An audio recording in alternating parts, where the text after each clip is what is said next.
Assalamualaikum warahmatullahi wabarakatuh. Waalaikumsalam warahmatullahi wabarakatuh. Alhamdulillahirrabbilalamin.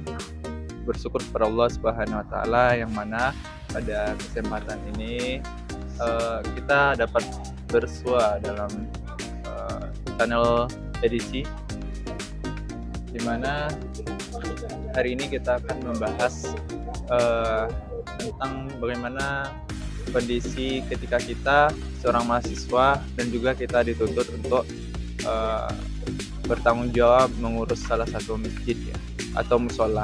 Nah, di sini kita sudah kedatangan rekan kita mahasiswa juga yang namanya Andre Gustia. Kenalkan diri, Bang. Baik, Assalamualaikum warahmatullahi wabarakatuh. Nama saya Andre Gustia. Saya jurusan Pendidikan Agama Islam. Saat ini semester 7 di Bukit Tinggi. Jadi Bang Andre ini sudah kurang lebih 2,5 tahun ya, Bang? 3 tahun lebih. Yang di mananya? Yang tinggal di musola. Kalau untuk tinggal di masjid itu dari awal masuk kuliah. Sebulan lalu pernah di kos, kemudian setelah itu tinggal di masjid sampai selesai. Hidup doang. Oh, udah hidup nih. Udah.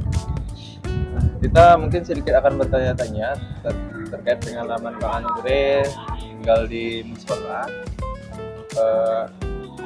Sebelumnya Bang Andre untuk memilih tinggal di musola itu Jauh kali masih sebelumnya Bang Andre memilih tinggal di musola itu alasannya apa, Bang?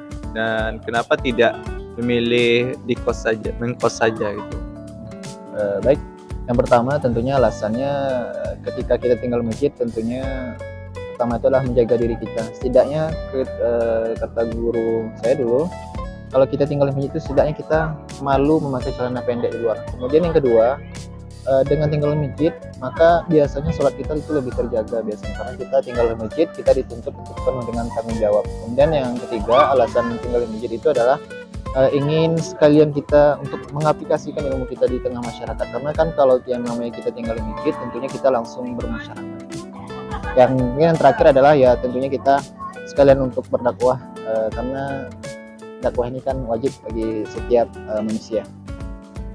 Nah, itu tadi ya poin-poinnya. Itu yang pertama untuk menjaga diri kita, yang kedua menjaga ibadah, dan yang ketiga itu untuk bersosialisasi dengan masyarakat, dan yang ketiga untuk berdakwah, dan keempat itu untuk berdakwah.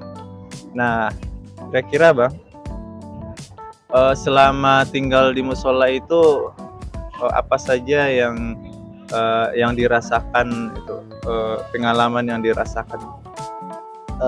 Kalau untuk selama pengalaman tinggal di musola ya kurang lebih udah 3 tahun lebih lah ya. Kalau pengalamannya ya luar biasa. Salah satunya mungkin ketika kita bersosialisasi dengan masyarakat. Contoh ketika kita belajar teori nih di kuliah kita tentang pengelolaan jenazah, tapi ketika kita langsung terjun di masyarakat, kita tinggal di masjid, kita langsung bisa mengaplikasikan ilmu kita. Kemudian yang kedua adalah ketika kita tinggal di masjid ya kesan-kesannya itu adalah ya itu memaksa diri kita agar membentuk diri kita agar kita komitmen dengan apa. Contoh ketika kita harus bangunnya, biasanya kita bangunnya siang, sekarang kita harus dituntut misalnya bangun jam 4, kita harus bersih-bersih, kita diajarkan lebih besar tanggung jawab kita karena ada antara tinggal di masjid dan ada juga tugas kita sebagai kuliah. Nah, jadi itu lebihnya kita bisa dapat mempraktikkan langsung apa yang kita dapat di perkuliahan, dan juga nantinya kita juga dapat mendisiplin diri kita, waktu kita, dan lebih baik memanajemen waktu juga. Oke. Barangkali Bang,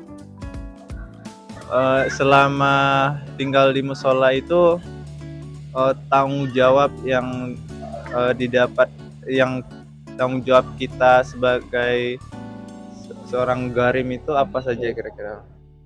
Pertama tentunya tanggung jawab kita seorang garim, mungkin teman-teman yang lainnya juga garim ya udah pada tahu gitu ya. Tentunya pertama adalah kita bagaimana kita di sana jika kita subuh kita yang membangunkan orang, bukan orang yang membangunkan kita sebagai garim. Dan yang kedua, tanggung jawab kita tinggal di masjid itu bahwasanya adalah bagaimana kita bisa bersosialisasi dengan masyarakat sehingga kita itu dapat beradaptasi dengan mudah. Kemudian yang ketiga itu adalah tanggung jawab kita adalah tentunya karena kita kita sebagai Garin, dan sekaligus untuk membersihkan dan menjaga kebersihan masjid.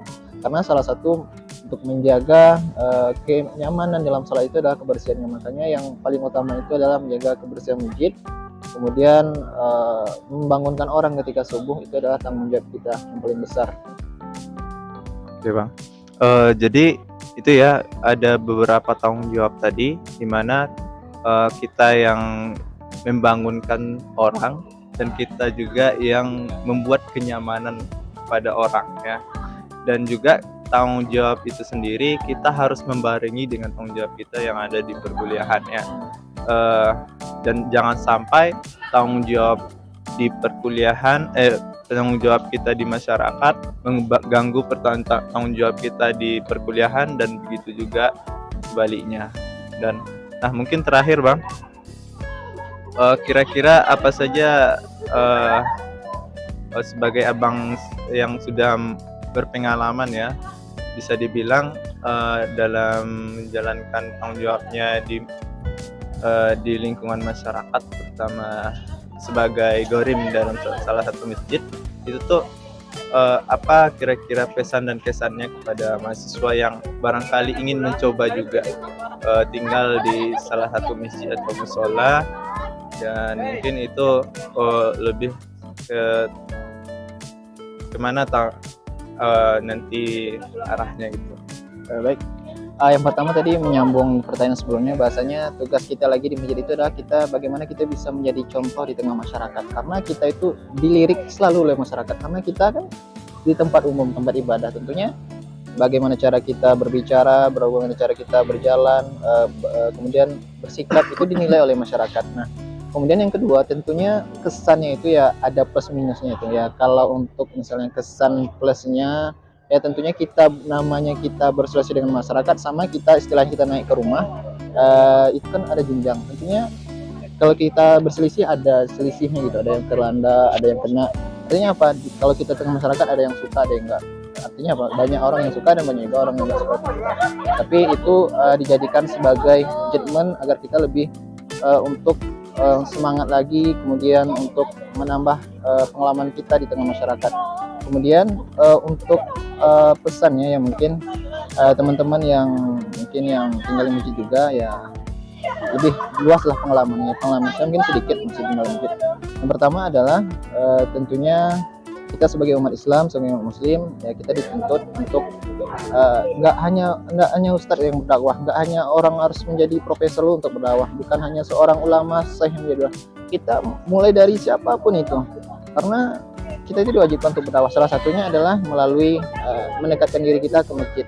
Kita memberikan contoh kepada orang, mengajak orang. Kemudian yang kedua adalah buat teman-teman yang dimanapun berada, coba deh yang ngajinya hebat, yang suaranya bagus, apalagi ini nilai plusnya gitu, dan lagi mempunyai tanggung jawab disiplin yang besar. Coba kita tempa diri kita, salah satunya bisa menempa diri itu kita dengan tinggal di masjid. Kenapa? Ya karena dengan tinggal di masjid itu kita secara tidak langsung kita ilmu yang kita ada bisa kita gunakan langsung, kemudian kita bisa berselisih dengan masyarakat, kemudian kita dilatih disiplin. Ya kalau pengalaman saya itu kalau di masjid itu udah include gitu, tapi itu tergantung kembali lagi kepada diri kita masing-masing. Oleh sebab itu teman-teman yang lainnya mungkin kalau yang memang ada kompetensi di situ, lebih baik coba deh kita dekatkan diri kita yang di masjid atau di musala ataupun dimanapun, yang mendekatkan diri kita yang bisa sekaligus kita nuntut ilmu, sekaligus kita juga mengaplikasikan ilmu kita itu. Salah satunya tadi di masjid, mungkin itu. Ya, luar biasa sekali ya lengkap yang disampaikan oleh Bang Andre, di mana kita sebagai penerus agama Islam, penerus generasi Islam itu memang harus bertanggung jawab menegakkan ajaran agama Islam itu sendiri, terutamanya salah satunya di lingkungan kita masing-masing. Dan yang perlu kita perhatikan ya, tidak hanya untuk mahasiswa yang ingin mencoba tinggal di masjid saja, tapi lebih kepada diri kita yang ingin menegakkan ajaran agama Islam di lingkungan masyarakat kita juga ya. Dan sesuai yang disampaikan Bang Andre tadi, kalau seandainya kawan-kawan mahasiswa semua yang masih semester awal ini ingin mencoba nantinya atau ingin memacu dirinya ataupun ingin mengasah kemampuan membaca Al-Qur'annya, mempraktikkan ilmu agamanya, ataupun nanti memiliki talenta di bidang tarik suara, ataupun hal-hal lainnya yang berkaitan dengan keagamaan, boleh dicoba nantinya mendaftarkan dirinya ya Bang dalam mencoba mencari menerjunkan dirinya tinggal di lingkungan masjid. Nah, itu sebagai tantangan yang juga buat kawan-kawan ya. Mungkin itu saja sih sharing-sharing kita pada hari ini, yang mana kita sudah kedatangan narasumber yang luar biasa sekali, seorang mahasiswa yang pengalamannya luar biasa sekali di salah satu masjid ya. Masjid apa namanya Bang? Kalau saya ini tinggal di Masjid Megaluang, Sungai Puang, dekat lah dari kampus, kendaraan 15 menitan. Ya, Masjid Sungai Galuang, Masjid Jamui Galuang Sungai Pua. Ini masjidnya dekat dengan kampus UIN Bukit Tinggi. Nah, mungkin itu saja yang dapat kami sampaikan pada sharing-sharing kali ini. Saya dari channel edisi, mohon maaf atas segala kekurangan. Sampai jumpa di konten-konten berikutnya.